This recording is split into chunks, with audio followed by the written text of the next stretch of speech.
Joshua Lawrence Chamberlain was born on September 8, 1838 in Brewer, Maine. At an early age, he showed incredible character and commitment, teaching himself Greek by the age of 14 and demonstrating a real propensity for the classics.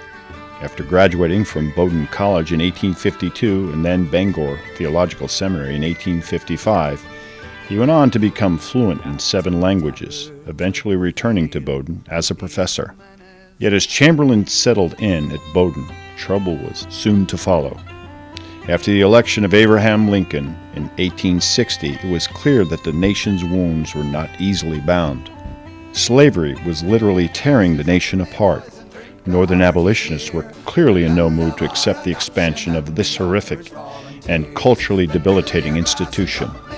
Flamed by John Brown's raid, Lincoln's election led to the first act of rebellion when Fort Sumter in Charleston Harbor was fired upon. Lincoln called up 80,000 troops in the states that had remained loyal to the Union.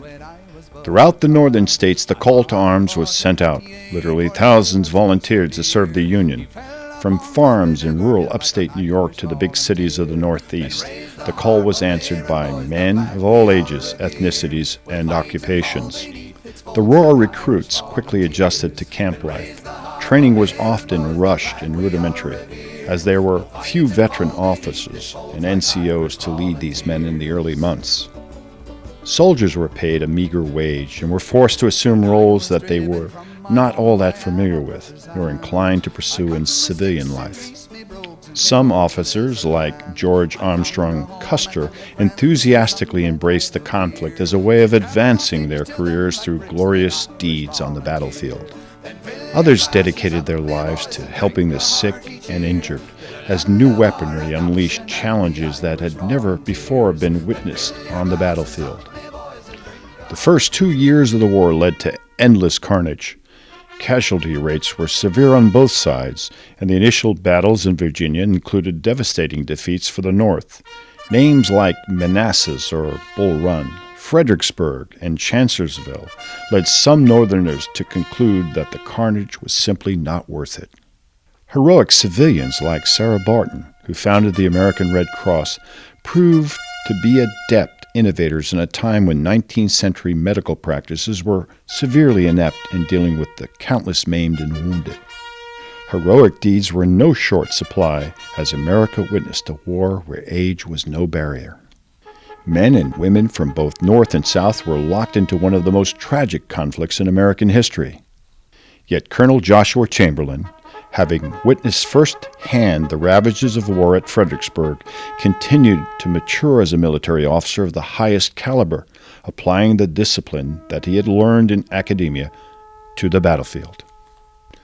On July 2, 1863, in the small Pennsylvania town of Gettysburg, Colonel Joshua Chamberlain would be put to the ultimate test, as superior officers of the Union Army became aware that the extreme left flank of the Union lines were completely exposed and susceptible to a Confederate flanking maneuver. For Colonel Chamberlain, this was the ultimate test of character. He had given up an illustrious career to fight with the 20th Maine. He had left the love of his life, his wife Fanny, back in Maine.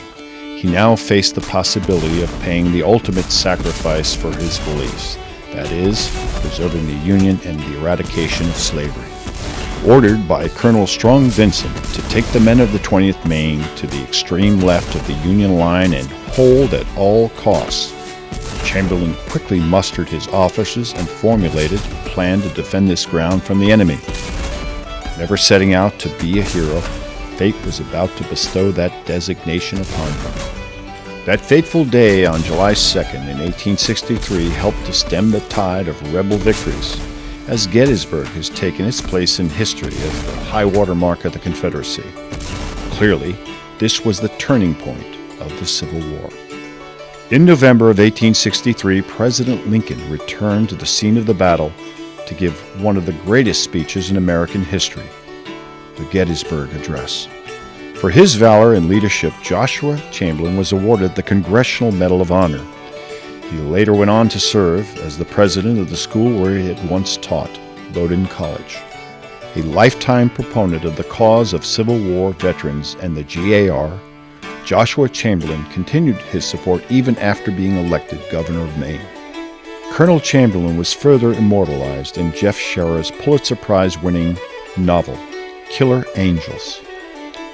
Jeff Daniels later went on to play the role of Colonel Joshua Chamberlain in the classic Civil War film based on Sherr's book, Gettysburg. The tiny town of Gettysburg in southern Pennsylvania continues to attract close to 2 million visitors a year, all paying homage to the heroic deeds of men like Colonel Joshua Chamberlain. The site where he led his heroic charge to protect the extreme left of the Union line seems tranquil today. Joshua Lawrence Chamberlain remained active with Civil War veterans and the GAR up until his death on February 14, 1914. Scholar, governor of Maine, war hero and military leader, winner of his nation's highest honor, the Congressional Medal of Honor, he lives on in the hearts and minds of many and clearly epitomizes the role model of a great American hero. Volunteers, then fill your glasses up, me boys, and drink a hearty cheer to the land of our adoption and the Irish Volunteers.